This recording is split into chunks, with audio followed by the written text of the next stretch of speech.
മോളി ചേച്ചിയെ എന്നതാടാ? പിന്നെ എന്തൊക്കെയുണ്ട് വിശേഷങ്ങള്? രാവിലെ ഇവിടെ നല്ലേ നീ കാപ്പി കുടിച്ചും പോയേ, അതിനിടയിൽ എന്നാ വിശേഷമാ? ഏയ് അങ്ങനെയൊന്നും അല്ല, എന്തോ ഒരു വിശേഷം അതിനിടയിലുണ്ടായി. അതെന്നതാടാ? അതൊക്കെ ഉണ്ട്. ഈ ഇടയായി മോളി ചേച്ചി ചില കാര്യങ്ങൾ എന്നെ അറിയിക്കുന്നില്ല. ആ ഞാനാരാ? വെറും ഒരു വക്കീൽ ഗുമസ്തൻ. നീ വളച്ചു കിട്ടാതെ കാര്യം എന്താന്ന് വെച്ചാ പറ. അതെ, ക്ലാര കൊച്ചിന്റെ കത്ത് വന്നല്ലേ? ഇന്നലെ ഞാനിവിടെ വന്നു, ഇന്ന് രാവിലെയും വന്നു, കാപ്പിയും കുടിച്ചു. ആ ഇപ്പോഴിതാ ഇത്ര സമയമായി, ഒരു വാക്ക്. ഓ, അതത്ര വലിയ കാര്യമൊന്നുമല്ല, അവൾ ഇവിടുത്തെ അല്ലേ. ഇന്നേ വരെ എന്റെ ജീവിതത്തിൽ എന്തുണ്ടെങ്കിലും അത് ഞാൻ മോളി ചേച്ചിയോട് പറയും. മോളി ചേച്ചിയും ഇന്നലെ വരെ അങ്ങനെയായിരുന്നു. നീ വല്ലതും കഴിച്ചോ? വേണ്ട വേണ്ട, വിഷയമൊന്നും മാറ്റണ്ട. ദേ ഞാനും ചിലത് കേൾക്കുന്നുണ്ട്. ക്ലാര ഒരു കുഞ്ഞിനെ മേടിച്ചെന്നോ, അതിനെ വളർത്താൻ പോകുന്നെന്നോ, ഇനി ഇങ്ങോട്ട് വരുന്നില്ലെന്നോ. വരുന്നില്ലെന്നോ? നീ ഇതൊക്കെ എവിടെ നിന്നറിഞ്ഞു? പള്ളി വെച്ച് അറിഞ്ഞതാ. ഫാദറുമായി ഈ വിഷയം കൂലങ്കഷമായി ഞാൻ ചർച്ച ചെയ്തു. ഈ അവസ്ഥയിൽ ഇനി ഇങ്ങോട്ട് വരാതിരിക്കുന്നതാ നല്ലത്. അല്ല മോളി ചേച്ചി, ആരാന്റെ കുഞ്ഞിനെയും ചുമന്ന് ഇങ്ങോട്ട് കയറി വന്ന മാനക്കേട് ആർക്കാ? നമുക്ക്. സമൂഹത്തിൽ തലയുയർത്തി നടക്കാൻ പറ്റുമോ? ഇനി വന്നാ തന്നെ ഇവിടെ താമസിക്കാൻ തരക സാർ സമ്മതിക്കുമെന്ന് മോളി ചേച്ചി കരുതുന്നുണ്ടോ?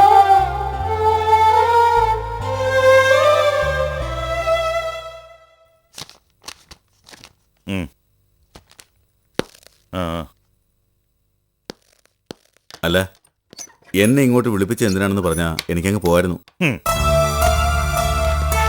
അറിയേണ്ടത് എനിക്കാണ് ധനവാനം സാറേ, അതിനാണ് ഞാൻ വിളിപ്പിച്ചത്. പിന്നെ പോകുന്ന കാര്യം അത് ഭാഗ്യമുണ്ടെങ്കിൽ മാത്രമല്ലേ കഴിയൂ. അല്ല, പോലീസ് സ്റ്റേഷന്റെ ഒരു പ്രത്യേകതയാണല്ലോ അത്.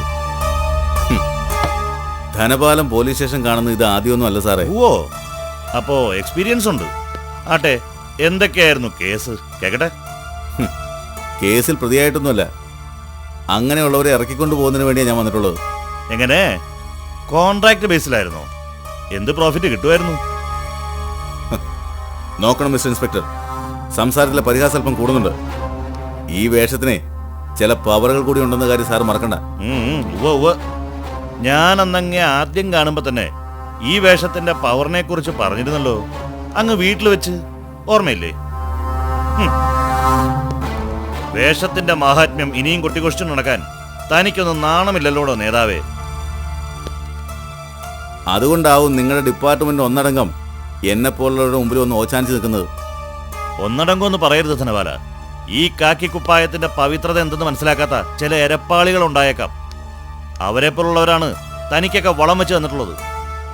അതിന്റെയൊക്കെ ഗുണം അവർക്ക് നന്നായിട്ട് കിട്ടിയിട്ടുണ്ടോ? അതേടോ, ഞാനും ഓടിയിട്ടുണ്ട് പലവട്ടം, സസ്പെൻഷനിലും ആയിട്ടുണ്ട്. അതൊക്കെ എന്തിനാണെന്നറിയോ? വെറും ഉമ്മാക്കി കാണിച്ചതിനല്ല, തന്നെക്കാളും ഒക്കെ വീര്യം കൂടിയ ഇത്തരം ചില നേതാവ് വേഷക്കാരെ അവന്മാരുടെയൊക്കെ മോന്തക്കിട്ട് നല്ല ഒന്നാന്തരം കീറ് വെച്ച് കൊടുത്തതിന്. അറിയോ തനിക്ക്? എനിക്കങ്ങനെ സ്ഥിരമായിട്ട് ഒരു സ്ഥലത്തും അധികകാലം ഇരിക്കുന്ന അത്ര സുഖകരമായ ഏർപ്പാടായിട്ട് തോന്നിയിട്ടില്ല. പിന്നെ ഉള്ള കാലം ശരിക്കും അങ്ങ് മേയും. അതെൻ്റെ ഒരു ശീലമായിപ്പോയി. അതുകൊണ്ട് വേലയും പടയണിയൊക്കെ കളഞ്ഞിട്ട് മര്യാദയ്ക്ക് പറഞ്ഞേ, രേണുകയെ നീ എവിടേക്കാ കടത്തിയത്? അവരിപ്പോ ജീവിച്ചിരിപ്പുണ്ടോ? ഉണ്ടെങ്കിൽ എവിടെ? അതുമല്ലെങ്കിൽ നീ അവരെ കൊന്നോ? എങ്കിൽ എങ്ങനെ? എവിടെ വെച്ച്? പറയടാ, പറയാൻ. എന്തൊക്കെ ഈ പറയുന്നത്? രേണുക എന്റെ ഭാര്യയുടെ അനിയത്തിയാണ്. അതെ, അത് തന്നെയാണ് കാരണവും. നിർമ്മല ടീച്ചർക്ക് 2 പെൺമക്കൾ, രാധികയും രേണുകയും. ടീച്ചറുടെ സ്വത്തിന്റെ തുല്യാവകാശികളും അവർ മാത്രമാണ്. നേർപകുതി രാധികയ്ക്ക്, അതായത് ധനപാലന്റെ ഭാര്യയ്ക്ക്. ഇനിയുള്ള നേർപകുതി രേണുകയ്ക്ക്, അതായത് സിറ്റിയുടെ നെറുകയിൽ ആ വീട് നിൽക്കുന്ന പ്രോപ്പർട്ടി അടക്കമുള്ള ബാക്കി സ്വത്തുക്കൾ. പേരിൽ തന്നെ ഒരു ധനമോഹവും പേര് നടക്കുന്ന മിസ്റ്റർ ധനപാലന് രേണുകയുടെ അവകാശത്തിലുള്ള ആ സ്വത്തുക്കൾ കൂടി ഒന്ന് പരിപാലിച്ചാൽ കൊള്ളാമെന്നൊരു പൂതി. എന്താ ശരിയല്ലേ? നിങ്ങൾ വെറുതെ ഓരോ അയിനോ ആദ്യമൊന്നും മിസ്റ്റർ ധനപാലിന് ഇങ്ങനൊരു വിചാരമൊന്നും ഉള്ളിൻ്റെ ഉള്ളിൽ പോലും ഇല്ലായിരിക്കാം. യെസ്, ഇല്ലാന്ന് തന്നെ ഞാൻ വിശ്വസിക്കാം. ഒരു മൂത്ത ജ്യേഷ്ഠൻ്റെ സ്ഥാനത്ത് നിന്നുകൊണ്ടും എല്ലാ ഉത്തരവാദിത്തങ്ങളും നിർവഹിക്കാൻ പ്രത്യേകം ശ്രദ്ധിക്കുകയും ചെയ്തു. ഒക്കെ എനിക്കറിയാം. ബട്ട് രേണുക തന്നെയാണ് ധനപാലിന് ഇങ്ങനൊരു ചിന്തയ്ക്കുള്ള വഴിയൊരുക്കിയത്. ശ്യാമപ്രസാദുമായിട്ടുള്ള പ്രണയം, അയാളുടെ കൈയൊഴിയൽ, പ്രഗ്നൻസി, അതേ തുടർന്നുണ്ടായ പ്രശ്നങ്ങൾ, രേണുകയുടെ വീട് വിട്ടിറങ്ങൽ, അങ്ങനെ അങ്ങനെ അങ്ങനെ കലങ്ങി മറിഞ്ഞു കിടന്നിരുന്ന വെള്ളത്തിൽ ഒന്ന് മുങ്ങിത്തപ്പിയാലെന്തെന്ന് ധനപാലിന് തോന്നി. അല്ലേ ധനപാല? ആ അവസരം ധനപാലൻ നന്നായിട്ടങ്ങ് വിനിയോഗിക്കുകയും ചെയ്തു. ആമേ കറക്റ്റ്? മിസ്റ്റർ ഇൻസ്പെക്ടർ, കട്ടവനെ കണ്ടില്ലെങ്കിൽ കണ്ടവനെ പിടിക്കുന്ന നിങ്ങളുടെ ആ പഴയ പോലീസ് നയമുണ്ടല്ലോ, അത് ഈ ധനപാലനോട് വേണ്ട. ഊഹാപോഹങ്ങളിൽ നിന്നും ചില കഥകൾ മെനഞ്ഞുണ്ടാക്കി അത് എൻ്റെ മേൽ കെട്ടിവെക്കാൻ ശ്രമിച്ചാലുണ്ടല്ലോ, അത് നടക്കില്ല. CI അരുൺകുമാറിന്റെ ഊഹാപോഹങ്ങൾക്കൊന്നും ഇന്നോളം ഒരു പിഴവും സംഭവിച്ചിട്ടില്ലടോ ധനപാല. ഇതാണ് സത്യം. ഇനി അത് പ്രൂവ് ചെയ്യാൻ മാത്രമേ വേണ്ടൂ. Within 1 week I will prove it. വെറും സംശയങ്ങളുടെ പേരിൽ മാത്രമാണ് നിങ്ങൾ ഈ കുറ്റം എൻ്റെ പേരിൽ ആരോപിക്കാൻ ശ്രമിക്കുന്നതെങ്കിൽ ഈ കേസിൽ നിങ്ങൾ എന്നേക്കാൾ കൂടുതൽ സംശയിക്കേണ്ടത് മറ്റൊരാളെയാണ്. ആരെ? അഡ്വക്കേറ്റ് ശ്യാമപ്രസാദിനെ. വൈ? രേണുക ജീവിച്ചിരുന്നാൽ അത് ശ്യാമപ്രസാദിന് എന്നെന്നും ഒരു ഭീഷണിയായിരിക്കും. കാരണം അയാളുടെ കുഞ്ഞ് രേണുകയുടെ വയറ്റിൽ വളരുന്നുണ്ടായിരുന്നു. മറ്റൊരു സ്ത്രീയെ വിവാഹം കഴിച്ച് സ്വസ്ഥമായി ജീവിതം തുടങ്ങിയ അയാളുടെ മുന്നിലേക്ക് തൻ്റെ കുഞ്ഞിനെയും കൊണ്ട് രേണുക ഒരു ദിവസം കയറി ചെന്നാൽ അയാളുടെ ജീവിതത്തിൻ്റെ താളം തെറ്റാൻ അത് മാത്രം മതിയല്ലോ സർ. അതുകൊണ്ട് അയാൾ ഒരു മുഴം മുമ്പേ എറിഞ്ഞു. രേണുകയും കുഞ്ഞിനെയും അയാൾ ഇല്ലാതാക്കി. താലോലത്തിൽ വെച്ച് എന്നെ കണ്ടതിന് ശേഷം നിങ്ങൾ നേരെ പോയത് അഡ്വക്കേറ്റ് ശ്യാമപ്രസാദിന്റെ ഓഫീസിലേക്കല്ലേ? അതെ. എന്തിന്? അത് പിന്നെ ഇതേ സംശയം എന്നിലുണ്ടായിരുന്നല്ലോ സർ. ആ പകയുമായിട്ടാണ് ഞാൻ അയാളെ കാണാൻ ചെന്നത്. എന്നിട്ട് ഞാൻ വല്ലാതെ കയർത്ത് സംസാരിച്ചിട്ടും അയാൾ ഒട്ടും പ്രതികരിക്കാൻ തയ്യാറായില്ല സർ. അയാളുടെ ആ പെരുമാറ്റത്തിൽ നിന്ന് തന്നെ എനിക്കെല്ലാം വ്യക്തമായി കഴിഞ്ഞിരുന്നു. എന്ത്? രേണുകയെ കൊന്ന അയാൾ തന്നെയാണെന്ന്. കൊന്നു എന്നൊക്കെ ഇത്ര കൃത്യമായിട്ട് ധനപാലൻ എങ്ങനെ ഉറപ്പിച്ചു പറയാൻ കഴിയും? അത് പിന്നെ രേണുകയെ കാണാതായതിൻ്റെ 2-ാം ദിവസം തന്നെ ശ്യാമപ്രസാദ് ഇടം വിട്ടു പോയി. അതും അയാളുടെ വിവാഹം കഴിഞ്ഞ് 2-ാം നാൾ. മടങ്ങി വന്നതോ ദിവസങ്ങൾക്ക് ശേഷവും. ഇത്ര തിടുക്കത്തിൽ അയാൾ പോയത് എവിടേക്ക്?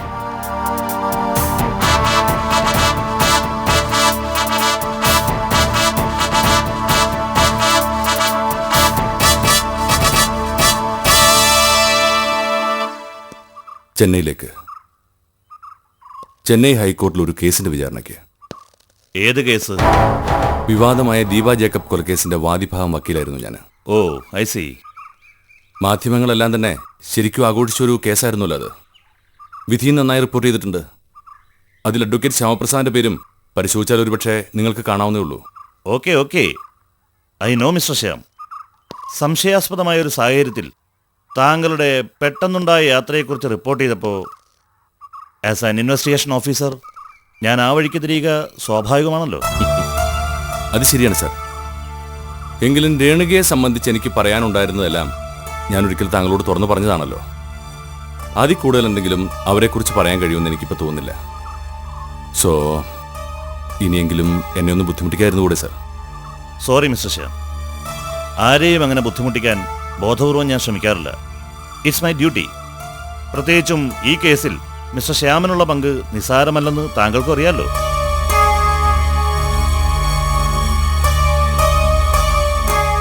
അന്വേഷണം ഏതൊക്കെ വഴിയിൽ കൂടി നീങ്ങിയിട്ടുണ്ടെങ്കിലും ഒടുവിൽ കറങ്ങി തിരിഞ്ഞെത്തപ്പെടുന്നത് മിസ്റ്റർ ശ്യാമിൽ തന്നെയായിരിക്കും. What do you mean? Yes mister Shyam, that's my experience in this case. Mister ധനപാലനുമായിട്ട് ശ്യാം എങ്ങനെയാ? ഐ മീൻ നിങ്ങൾ തമ്മിലുള്ള ടേംസ്? മനസ്സിലായില്ല. അല്ല, അയാളുടെ ഭാര്യ സഹോദരിയാണല്ലോ മിസ് രേണുക. രേണുകയുടെ ഈ ദുരന്തത്തിന് പിന്നിൽ അറിഞ്ഞോ അറിയാതോ ഒക്കെ ആണെങ്കിലും മിസ്റ്റർ ശ്യാമിന് ഒരു വലിയ പങ്കുണ്ടല്ലോ. ആ സ്ഥിതിക്ക് ധനപാലന് ശ്യാമിനോടുള്ള സമീപനത്തിൻ്റെ രീതി, അതാണ് ഞാൻ ചോദിച്ചത്. എനിക്ക് അയാളുടെ മേലെ ചില സംശയങ്ങളൊക്കെ ഉണ്ട് സാർ. ശ്യാം മീൻ ചെയ്യുന്നത്? യെസ്, രേണുകയുടെ തിരോധാനത്തിന് പിന്നിൽ ധനപാലന് ചില വ്യക്തമായ പങ്കുണ്ടെന്നാണ് എൻ്റെ വിശ്വാസം. അങ്ങനെ തോന്നാൻ കാരണം? കഴിഞ്ഞ ദിവസം ധനപാലൻ എന്നെ കാണാൻ വന്നിരുന്നു. ഈ കേസ് അന്വേഷണം അയാളെ വല്ലാതെ അലട്ടുന്നത് പോലുണ്ട്. അതിനയാൾ ചില മുടന്തൻ ന്യായീകരണങ്ങളൊക്കെ സ്ഥാപിക്കാൻ ശ്രമിക്കുന്നുണ്ടെങ്കിലും അതൊന്നുമല്ല അയാളുടെ മോട്ടീവെന്ന് എനിക്ക് ഉറപ്പാണ്.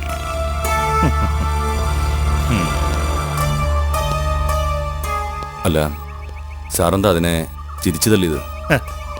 താങ്കളുടെ മനോഭാവവും ഏതാണ്ട് അതുപോലൊക്കെ തന്നെയാണല്ലോ എന്നോർത്ത് ചിരിച്ചു പോയതാ. ഇതങ്ങനെയല്ല സർ. ബോധപൂർവം എന്നെ പഴിചാരിയിട്ട് എങ്ങനെയും ഈ കേസ് അന്വേഷണം അവസാനിപ്പിക്കുക, എന്നെ കരുവാക്കാനുള്ള ഒരു ശ്രമം പോലുണ്ട് അയാൾക്ക്. അതിലൂടെ അയാളുടെ മുഖം രക്ഷിക്കാനുള്ള ഒരു ശ്രമവും. എനിക്കുറപ്പുണ്ട് സർ, അയാൾക്കതിൽ വളരെ വ്യക്തമായ ഒരു പങ്കുണ്ട്. ചുരുക്കി പറഞ്ഞ ഇനിയൊന്ന് ടോസ് ചെയ്യേണ്ട കാര്യമുള്ളൂ അല്ലേ? മനസ്സിലായില്ലല്ലേ? അതായത് ധനപാലനോ ശ്യാമപ്രസാദോ ഇവരിൽ ഒരാൾക്ക് ഏതായാലും നറുക്ക് വീഴും. നറുക്ക് വീണേ പറ്റൂ. Then see you mister Shyamaprasad. Wait and see.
Hello Dhanapala sir தானே?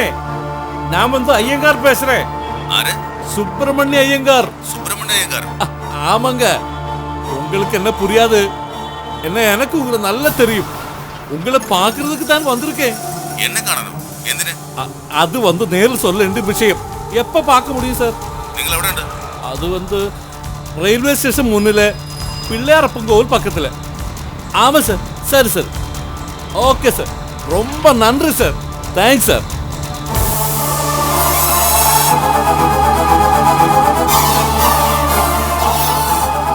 அப்பா நீதான் துணை, காப்பாற்ற வேணும்.